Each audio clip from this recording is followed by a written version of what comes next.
Thank you, Pastor Damon. We're going to be in the Gospel of John today, so if you have your Bible, I would encourage you to open up to the Gospel of John. We'll spend most of our morning here in the Gospel of John. The title of our lesson today is The Farewell Address of Jesus. Farewell Address of Jesus. I think most of us are generally familiar with the events in Jesus' life in the final 2 days before his crucifixion. And if we could just let our minds go back to that section of his life that we perhaps remember, you'll recall that on the day prior to his crucifixion, he told his disciples, we need to have a Passover meal. And so they assembled in a particular location, the upper room.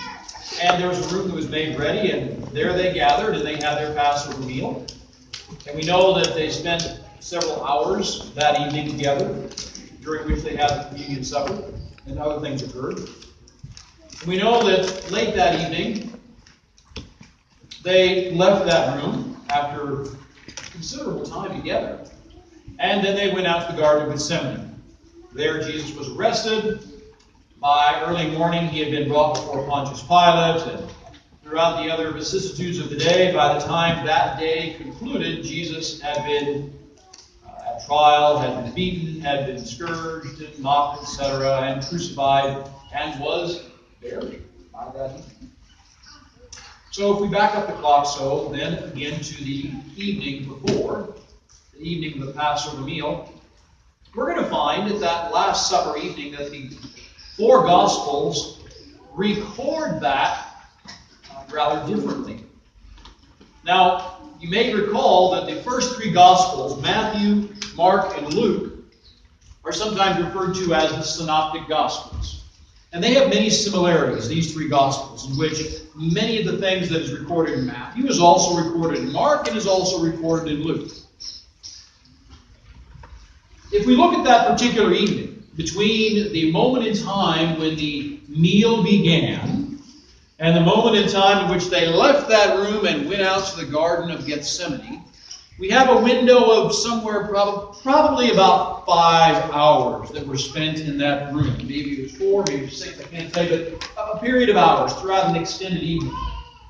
Now what's interesting is the Gospel of Matthew in chapter 26 takes 16 verses to describe that period of we'll say about 5 hours. The Gospel of Mark in chapter 14 is more terse and brief. Only 9 verses describe those events in 5 hours. The Gospel of Luke has more detail. In fact, Luke it's a Gospel that often has many more details than some of the other Gospels. The Gospel of Luke has 25. In chapter 22, there are 25 verses that Luke spends on that evening. But John is different. And John is not like the other Gospels. John spends 155 verses on those 5 hours. He spends far more time describing the events, and more important than the events, the dialogue of that evening, the discussions they had, and the words of Jesus. Now, one of the longest dissertations that Jesus gave was that evening, and it's only recorded in the Gospel of John. John alone records it. He begins in chapter 13 and runs chapter 13, 14, 15, 16, and chapter 7. He has 5 chapters to describe that one evening, most of which is telling us what Jesus had to say to his disciples the night before, that evening before he was put to death. This can be called Jesus' farewell address. And much of the conversation is contexted to that thought. This is a farewell moment. We've been together for 3 years, 3.5 years we've been together. And we won't be together anymore. So let's look at that. This morning's lesson is going to look at the Gospel of John. and try to pick out of those chapters several themes that may be of value to us as we consider this. Now, the reason we're discussing this is because we do have the communion service coming in 5 or 6 days for us. And so it's very appropriate for us to spend time looking at the events of that evening and looking at the communion supper and looking at what we might be able to glean from that evening. So let's turn there. If you'll turn to the Gospel of John, let's review this. Beginning in chapter 13, we've already read a little bit about this in chapter 13. Most of our time is going to be spent in the 3 chapters of 14, 15, and 16. Now, of course, it's not possible in 1 hour to do great justice to every aspect of this. So I'm selecting 4 different themes that we'll discuss that I've lifted out of these several chapters, and I hope they'll be of some value to you. And one of the things as a premise that we need to look at, though, is looking at John's Gospel and John himself. Now, Matthew, Mark, and Luke, when they record their Gospels in many respects are a history. They are a record of the places Jesus went, the people he talked to, the things he said. John, the whole Gospel of John is very different. Many of the things that the other Gospels talk about and describe in detail, John doesn't even mention. And then there are places like these chapters which John goes into great detail about things that are not mentioned in Matthew, Mark, and Luke. And so the Gospel of John has an entirely different flavor, an entirely different outlook. Now, in God's providence and with the work of the Holy Spirit and using these 4 men in the way that He did, God chose to take John to bring forth the different aspects of Jesus' life and ministry. John is typically what you might call very relational. He doesn't spend a lot of time on the facts and the data. Now, Luke is very factual, very filled with all kinds of data. He's like a man. He's got all the data. He's got the bullet points. He's got the numbers. He's got the places. He's got all that sort of thing. He's a little like me. He's got all, he's got all the data. But Luke doesn't tell much about the relationship. John is all about the relationship. Who is this man Jesus? And what kind of relationship should we, as his followers, have with this man? And John doesn't bother getting lost in, was it how many thousands did he feed? Was it 3,000, 4,000, or 5,000? That might be a very important point to Luke. He wants to know exactly how many. John, let's get to the point. What's the main point? What's the main thrust? He's very relational. So keep that in mind. As we read this, John has a different style and a different feel in the other Gospels, and it's all about how do we relate to this man, Jesus Christ, who we understand is the Son of God, who we understand is our Savior. How do we relate to Him? So, with those thoughts, let's begin this analysis of these chapters and look at a few themes. First thing I'd like to emphasize as a theme is that in these verses, in these several chapters in the Gospel of John, we're going to start in chapter 13. Jesus says, listen, one of the things you've got to understand this evening is that I'm going away. I'm going away. Now that's not a profound thought. But when he says I'm going away, it took the disciples some time to wrap their mind around this thought that he's really going away? I mean, he's really actually leaving us? Because this isn't what they expected. So let's look at this a little bit. Start in verse 33. In John chapter 13, verse 33, Jesus throws this out. He says, little children.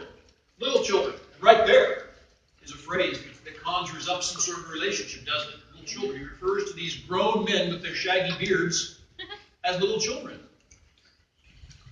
Little children, yet a little while, I am with you. You shall seek me, and as I said to the Jews, whither I go, ye cannot come. So now I say to you. So there's the first clue. He says, look, I'm leaving, and you can't go with me. Now if we drop down as we continue, just let your eye roll down. That was verse 33 of chapter 13. Roll on down to verse 36. Peter responds. Simon Peter said to him, Lord, whither goest thou? Where are you going? Where are you going, Peter? Where are you going, Jesus? I'd like to go. That's what Peter wants to know. Jesus answered him, Whither I go, thou canst not follow me now, but thou shalt follow me afterward. You can't go with me now, but we'll end up in the same place, Peter. But not right now. Peter says, verse 37, Lord, why cannot I follow thee now? I'll lay down my life for thy sake. Peter is thinking really in a geographic sense. He doesn't envision that Jesus is going to the heavenly realms. He thinks Jesus is going to a far distant place. It's a difficult journey. And Peter says, look, I can make it. I don't care where you're going. Well, you're going out in the desert for another one of those 40-day fasts. I can handle that. I can make it. Where you're going, I can handle it. Now let's go to the next chapter. Chapter 14. Let your eyes kind of scan on down a little bit. Someone else responds to this thought when Jesus says, I'm going away. Now let's read in verse 2. Jesus begins to give a few more clues as to where he's going. He says, in my Father's house are many mansions. If it were not so, I would have told you. I go to prepare a place for you. Now we read that now because we know the end of the story. We say, well, obviously he's going to heaven. Duh, can't those dummies figure this out? Well, that's because we know the end of the story. They didn't know that. They didn't perceive that. That wasn't their expectation. They didn't think Jesus was going to die and resurrect from the dead and then go to heaven. They didn't think any of that. They thought Jesus was going to have to live here now and he was going to bring in his resources to build a kingdom. They viewed him as a divine General MacArthur. They were having trouble understanding this. So Thomas responds in verse 5 to this. Thomas says to him, Lord, we know not whither thou goest, and how can we know the way? You're not telling us where you're going. That's pretty confusing. How are we supposed to know how to be your followers if you're leaving and we don't know where you're going? Come on now. Jesus says to him, I am the way, the truth, and the life. No man cometh to the Father but by me. Thomas is responding geographically. They're stuck in the thought that this is a geographic displacement. He's leaving Jerusalem, maybe he's going to Rome, or maybe he's going to Tarsus, or maybe he's going back up to Galilee. They're thinking geographically. But Jesus is trying to convey to them in this type of language that where he's going is not a matter of earthly geography. And then he makes this very profound statement in verse 6. Now, because we've heard this and read this 1,000 times in verse 6, we don't recognize its impact. It's lost to us many times. When Jesus says, I am the way, the truth, and the life, no man cometh unto the Father but by me. This is an incredibly powerful statement. Incredibly powerful. It sets apart followers of the way, followers of Jesus Christ, to every other religion. Because everything, according to that verse, depends on your relationship with Jesus. Everything. No man cometh to the Father but by me. I am the way, I am the truth, and I am the life. There is no possibility of accessing God the Father. There is no hope of eternal life except through Jesus Christ. Only in that manner. Now, that's not really the thrust of the point this morning, but I would like to just let that verse settle into your heart a little bit. Just recognize that that is the reason that the world hates Jesus Christ. Because it is entirely exclusive. There is no possibility of eternal hope, eternal life, apart from Jesus Christ. No hope whatsoever. Now, as we consider his departure, I'm going away. We can scan on down, drop down to the end of chapter 14, and Jesus returns to this in this discussion, which is almost more of a speech, this farewell address. Jesus does the vast majority of talking. There's a little interaction with him. But if you drop down to verse 28, at the end of chapter 14, Jesus returns to this. And he puts a little bit different spin on this thought, I'm going away. In verse 28 he says, Ye have heard how I said unto you, I go away, and come again unto you. You might ask, well, why doesn't Jesus just tell them when he means he's going away? Tell them he's going to die, he's going to resurrect, he's going to go to heaven. Help them all. Why couldn't Jesus be more plain? Well, I don't know all the reasons why. But Jesus has had his purpose to build their faith and to build their clues. He wanted their faith to be strengthened. And he knew that sometimes to have a stronger person or a stronger faith, you've got to go through a difficult challenge. And he wanted them to be challenged on the next day. 24 hours later, they were going to be scattering and running for their lives. And he knew that in that fear and anxiety and that discouragement, there was going to be things happening in their soul that wouldn't happen if he made it easy for them. So he didn't tell them. He didn't make it plain. They had to be shocked the next day when all those terrible events occurred and Jesus was put to death. But here's another point back to verse 28. Jesus then says, if ye love me, you would rejoice because I said, I go to the Father. My Father's greater than I. And look at that phrase in the middle. If you love me, you rejoice because I said, I go to my Father. Now the disciples were primarily filled with anxiety, worry, and fear because their leader was leaving them. He didn't say where he was going. He made it pretty clear that they were going to be on their own. They didn't want to be on their own. So they're filled with two emotions, I believe. One was fear. That is anxiety. Our leader is leaving us. Who's going to be there to help and guide and give us direction and understanding of how to respond to life's circumstances? Our leader is going. We're going to be leaderless. So they're filled with fear and anxiety. But I think they're also filled with a certain amount of selfishness. They didn't want to let him go. They had a relationship with him. John had this great relationship with him. This powerful personal connection. Remember earlier it describes the Gospel of John at the supper that John had laid his head on Jesus' breast.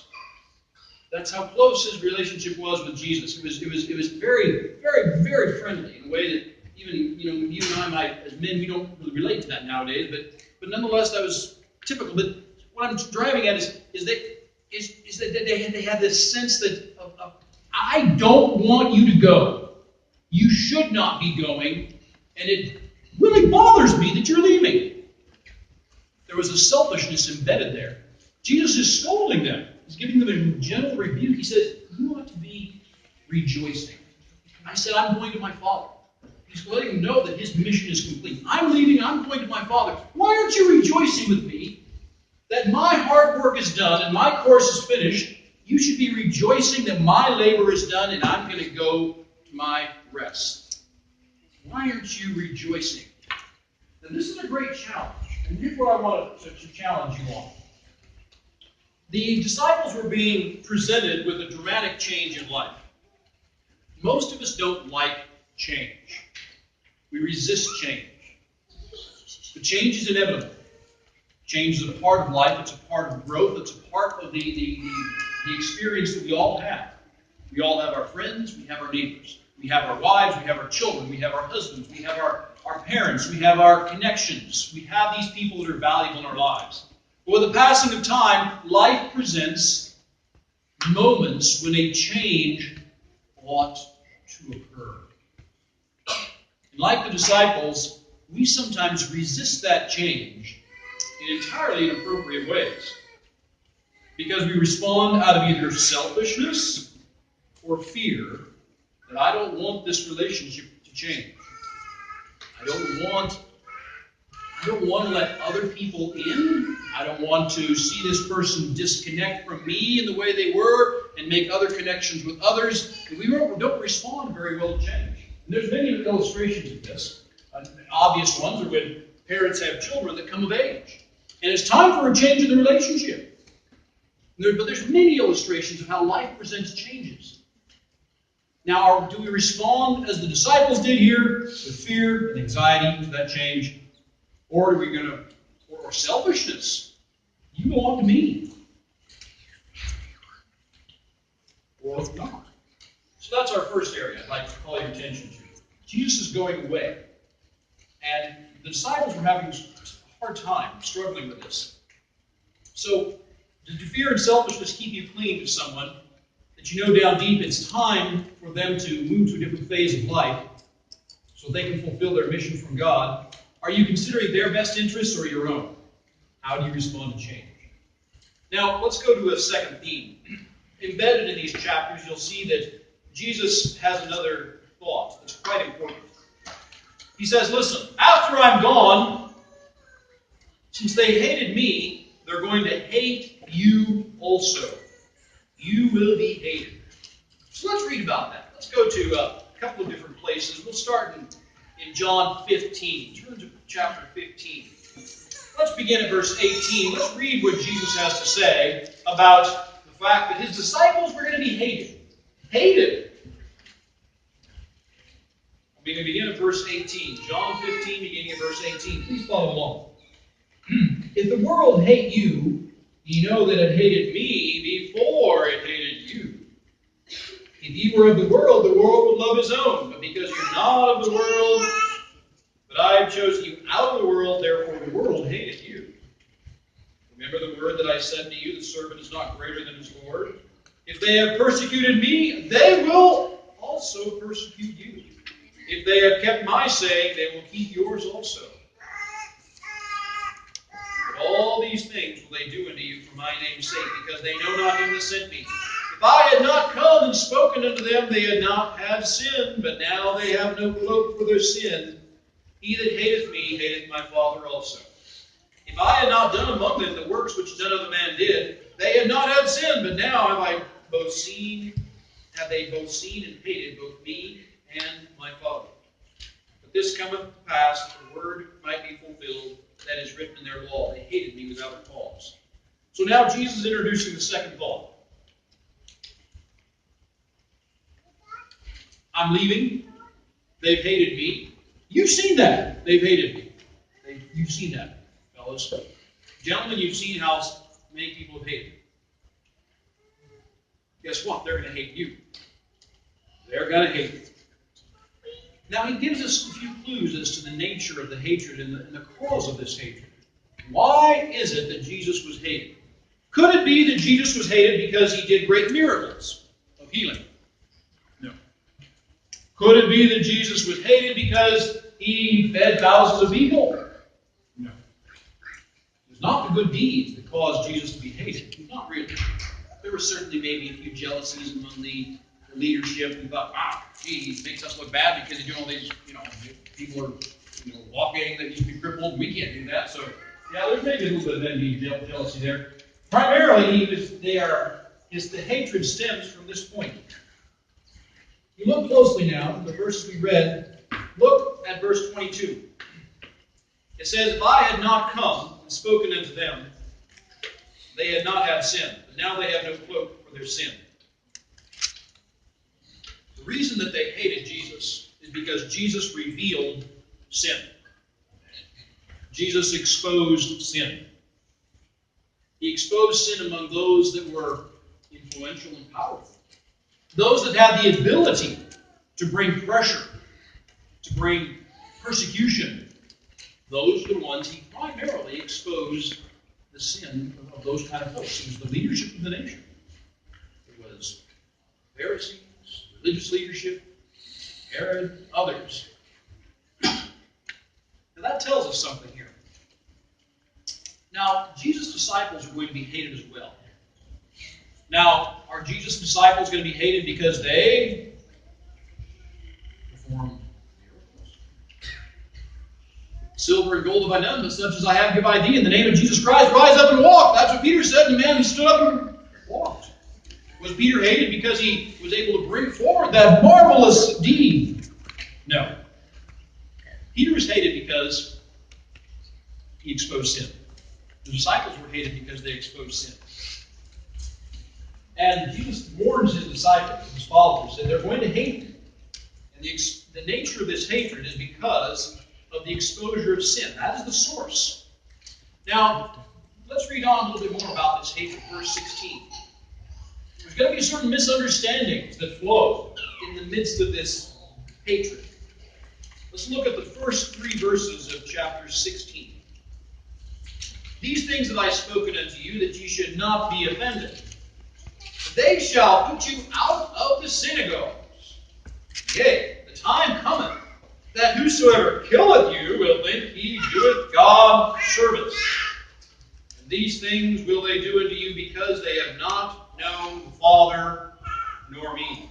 And that's pretty strong. It says, those that attack you and seek to persecute you and harm you and even kill you will be thinking that they're serving God in doing so. Now there's a marvelous example of that. Of someone who was absolutely convinced he was serving God when he was killing the followers of Jesus. And that's none other than Saul, better known as St. Paul. The first portion of his adult life and his career was as a zealous persecutor of these followers of Jesus. And he was absolutely convinced that what he was doing was right, was proper, was even pleasing to God. But it says, Jesus says, they knew not me, nor the Father. Now, I don't know how this would apply to our lives right now. The truth is, most of us receive very little persecution for our faith. And I don't know how that might unfold in the future. Who these people may be. Like it says in verse 3, they have not known the Father nor me. So who is it that might persecute us someday because they know not Jesus and they know not God the Father, yet they think they are pleasing God? I don't know if that's referring to modern Jewry. I don't know if that's referring to Islam. After all, Islam feels like they're serving God when they chop off the heads of Christians in Lebanon or wherever. I don't know. But there may be a more important message here and more important things that we should reflect on. For example, let's return to this idea of sin. There's really two thoughts really we need to explore here. And when we talk about the exposure of